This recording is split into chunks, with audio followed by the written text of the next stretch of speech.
আচ্ছা, আজ পর্যন্ত হাইয়েস্ট তোমাদের কার কত টাকা পর্যন্ত স্ক্যাম হয়েছে সর্বাধিক? কেননা এই বছর কেকেআর দলের মানে বলতে পারো শাহরুখ খানের পুরো 25 কোটি টাকা স্ক্যাম হয়ে গেছে। এখনো পর্যন্ত এই ক্যামেরন গ্রিনের পারফরমেন্স দেখে এইটাই বলা যায়। তো সেই সঙ্গে আমাদের দলের যে হেড কোচ আছেন অভিষেক নায়ার, তার একটু কোচিং কেরিয়ার সম্পর্কে জানবো। আমি গতদিন এই বিষয় নিয়ে একটা ভিডিও বানিয়েছিলাম, আর এই ভিডিওতে আরেকটু বিস্তারিতভাবে জানবো কত পার্সেন্টেজ এবং সর্বোপরি আজ পর্যন্ত মানে তার উইনিং পার্সেন্টেজ কত, সেটাও দেখে নেবো। তো চলো, ইম্পর্টেন্ট টপিক হতে চলেছে, অবশ্যই তোমরা ভিডিওটা শেষ পর্যন্ত দেখতে থাকো।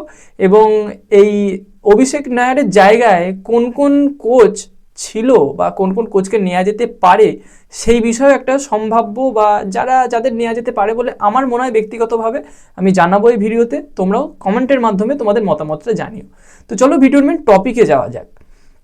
প্রথমে যে বিষয়টা নিয়ে কথা বলবো সেটা হলো স্ক্যাম ক্যামেরন গ্রিনকে নিয়ে।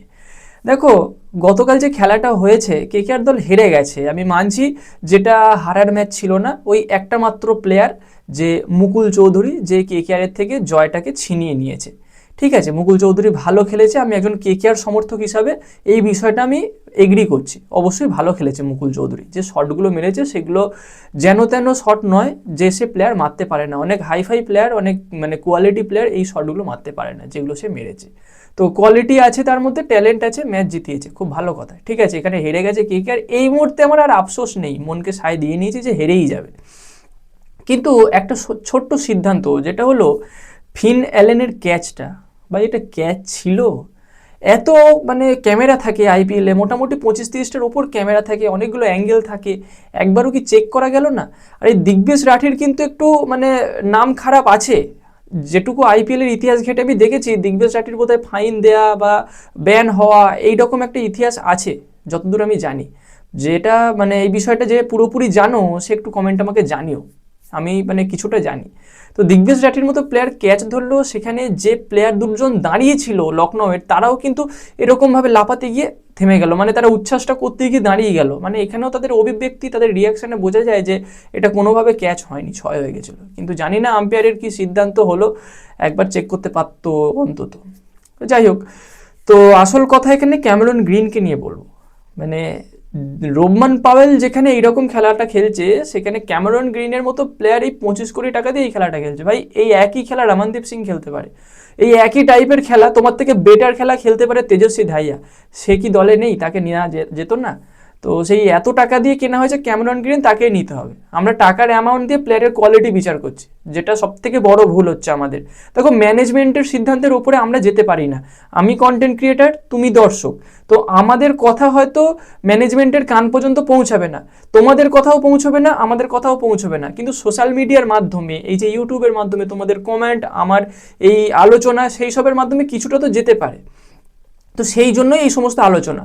তো কথা হলো, ক্যামেরন গ্রিন আমি আর পছন্দ করছি না দলে। তুমি ওর জায়গায় তুমি ব্লেসিং মুজরাবানিকে নিয়ে আসো, এবং মিডিল অর্ডারে একটা ভালো ব্যাটসম্যান তুমি খেলাতে পারো ইম্প্যাক্ট হিসেবে। তেজস্বী ধাইয়ার মতো প্লেয়ার রয়েছে, আমি এখনও এই প্লেয়ারটাকে চাইছি, আমি খুব হাইলি রেট করি। তো জানি না কি হবে ভবিষ্যতে। যাই হোক, আর এই সমস্ত কিছু না হওয়ার কারণটা কে বলো তো? আমাদের হেড কোচ অভিষেক নায়ার। আগেও বলেছি, এখনও বলছি, কোচিং করানো আমার পেশা নয়, আমি কোচ নয়।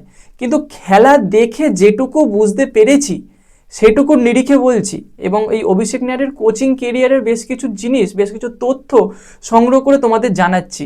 একটুখানি তোমাদের আমি মানে অন্য একটা ফোন দেখে বলি, সবটা তো মনে থাকে না। তো হেড কোচ হিসাবে অভিষেক নায়ারের পরিসংখ্যান, সিপিএল ক্যারাবিয়ান প্রিমিয়ার লিগ, যেটা 2022 সালে মানে কোচ ছিল ওই টিকেআর এই দলটার। তো সেখানে টোটাল মানে উইনিং পার্সেন্টেজ হচ্ছে 30, মানে 10টা ম্যাচ খেলেছে, 10টা ম্যাচে মাত্র 3টে জিতেছিল, এবং তার দল শেষ করেছিল একদম শেষে, 10টা দলের মধ্যে 10 নম্বর র্যাঙ্কে শেষ করেছিল। গেল 2022-এর কথা। তারপর তাকে সেখান থেকে বাদ দিয়ে দেওয়া হয়। তারপর 2023 সালে ILT20 লিগ, মানে যেটা আমাদের দুবাইতে হয় আর কি, ILT20 লিগ, সেখানে উইনিং পার্সেন্টেজ হচ্ছে 10। 10টা ম্যাচ খেলেছে, তার মধ্যে একটা ম্যাচে জিতেছে, সেখানে তার দল 10 নম্বর পজিশনেই শেষ করেছিল। তারপর 2026 সালে মানে তাকে ওখান থেকে বাদ দিয়ে দেওয়া হয় এবং তারপর আমাদের মানে গৌতম গম্ভীর সাহেব তিনি নিয়ে আসেন তার সহকারী কোচ হিসাবে। তো সেই সময় সহকারী কোচ হিসাবেই ছিল 2024 সালটা 25 সালটা। তারপর 2026 সালে আবার হেড কোচের দায়িত্বে আসে। সেখানে এই ওমেন্স প্রিমিয়ার লিগ হলো যেটা, মানে T20 এই মহিলাদের যেটা খেলাটা হলো IPL এর মতো, তো সেখানে ইউপি ওয়ারিয়র্সের কোচ ছিল। সেখানে 8টা ম্যাচ খেলেছে, 8টা ম্যাচের মধ্যে তার উইনিং পার্সেন্টেজ 25, মানে 8টা ম্যাচের মধ্যে 3টে ম্যাচ জিতেছে এবং তার দল ছিল সবার শেষে। এবং সেখান থেকে ছাঁটাই হয়ে এবার এসেছে আমাদের IPL-এ KKR-এর হেড কোচ হিসাবে।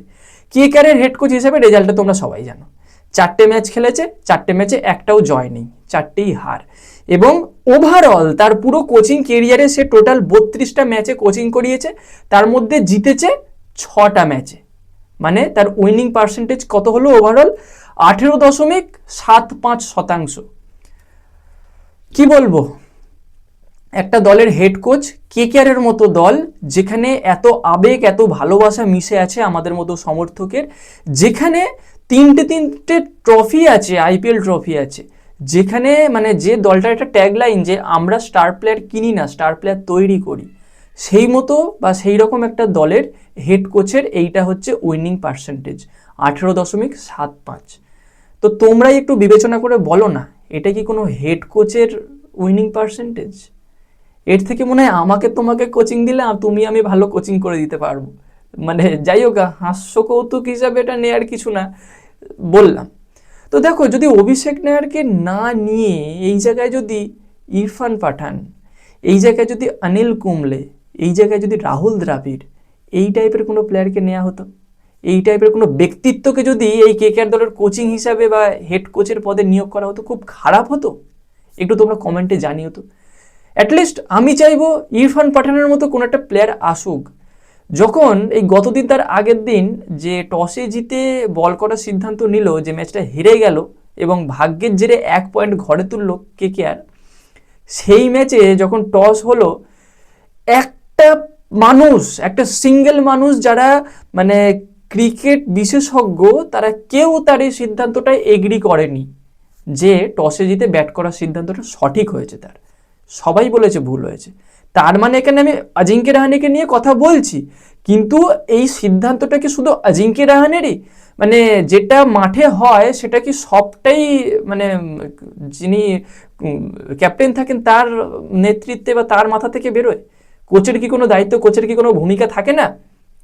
টসে জিতে বল করব কি ব্যাট করব, এই সিদ্ধান্তটা কি ডাগ আউট থেকে কোচ তার ক্যাপ্টেনকে বলে পাঠায় না? তোমাদের কি মনে হয় একটু জানিও তো কমেন্টে। আমার তো মনে হয় পাঠায়, আমি যেটুকু জানি। কোচের সঙ্গে ক্যাপ্টেন, কোচের সঙ্গে অন্যান্য প্লেয়ারদের সম্পর্ক তো ভালো থাকা উচিত, এখানেও ভালো আছে, আমি সেইটা ধরেই এগোচ্ছি।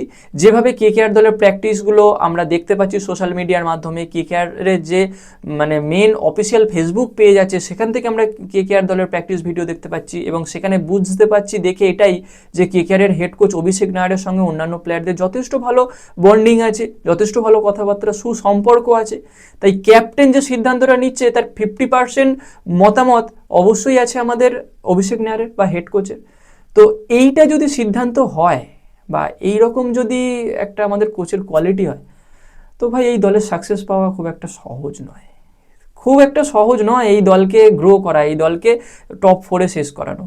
এবং এরপরে অবশ্যই আমি অজিঙ্ক্য রাহানের ক্যাপ্টেন্সি নিয়ে কথা বলবো। অজিঙ্ক্য রাহানের ক্যাপ্টেন্সি মানে কেরিয়ার কেমন, ক্যাপ্টেন হিসেবে সে কতটা সাকসেস পেয়েছে আজ পর্যন্ত, সেই নিয়ে আলোচনা করব।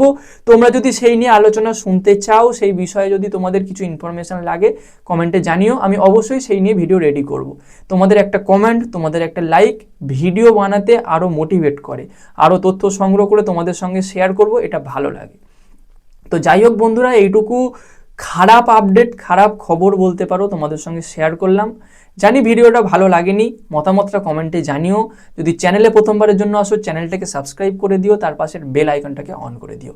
এই ভিডিওতে এই পর্যন্তই, দেখা হচ্ছে পরবর্তী ভিডিওতে। Bye bye.